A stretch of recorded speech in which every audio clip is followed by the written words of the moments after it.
Pada suatu hari Abu Nawas terlihat murung. Ia hanya tertunduk lesu mendengarkan penuturan istrinya, yang mengatakan kalau beberapa pekerja kerajaan atas titah Raja Harun membongkar rumahnya. Raja berdalih bahwa itu dilakukan karena bermimpi kalau di bawah rumahnya terpendam emas dan permata yang tak ternilai harganya. Namun, setelah mereka terus-menerus menggali, ternyata emas dan permata tidak juga ditemukan. Parahnya, sang raja juga tidak mau meminta maaf dan mengganti rugi sedikit pun kepada Abu Nawas.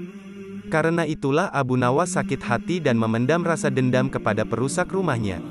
Lama Abu Nawas berpikir, namun belum juga ia menemukan muslihat untuk membalas perbuatan baginda. Makanan yang dihidangkan istrinya pun tidak dimakan karena nafsu makannya telah lenyap. Keesokan harinya, Abu Nawas melihat banyak lalat-lalat mulai menyerbu makanannya yang sudah mulai basi. Begitu melihat lalat-lalat itu berterbangan, Abu Nawas tiba-tiba saja tertawa riang seolah mendapatkan ide.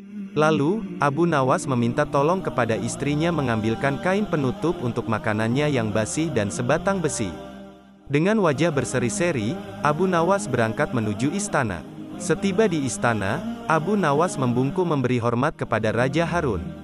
Raja Harun terkejut atas kedatangan Abu Nawas di hadapan para menterinya. Raja Harun mempersilahkan Abu Nawas untuk menghadap. "Ampun tuanku, hamba menghadap tuanku Baginda hanya untuk mengadukan periakuan tamu-tamu yang tidak diundang. Mereka memasuki rumah hamba tanpa izin dan berani memakan makanan hamba," lapor Abu Nawas. "Siapakah tamu-tamu tidak diundang itu, wahai Abu Nawas?" ujar Raja Harun. "Lalat-lalat ini tuanku," kata Abu Nawas sambil membuka penutup piringnya.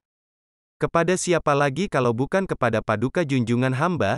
Hamba mengadukan perlakuan yang tidak adil ini," ujar Abu Nawas sekali lagi. "Lalu, keadilan yang bagaimana yang engkau inginkan dariku?" tanya Raja Harun penasaran. Jawaban Abu Nawas sangat unik. Abu Nawas hanya ingin izin tertulis dari Raja Harun langsung, supaya Abu Nawas dengan leluasa menghukum lalat-lalat nakal itu. Akhirnya Raja Harun dengan terpaksa membuat surat izin, yang isinya memperkenankan Abu Nawas memukul lalat-lalat itu dimanapun mereka hinggap. Setelah mendapat izin tertulis itu, Abu Nawas mulai mengusir lalat-lalat di piringnya hingga mereka terbang dan hinggap di sana-sini. Dengan menggunakan tongkat besi yang dibawa dari rumah, Abu Nawas mengejar dan memukuli lalat-lalat itu. Ketika hinggap di kaca, Abu Nawas dengan tenang dan leluasa memukul kaca itu hingga pecah. Kemudian vas bunganan indah milik sang raja juga ikut terkena pukul dan pecah.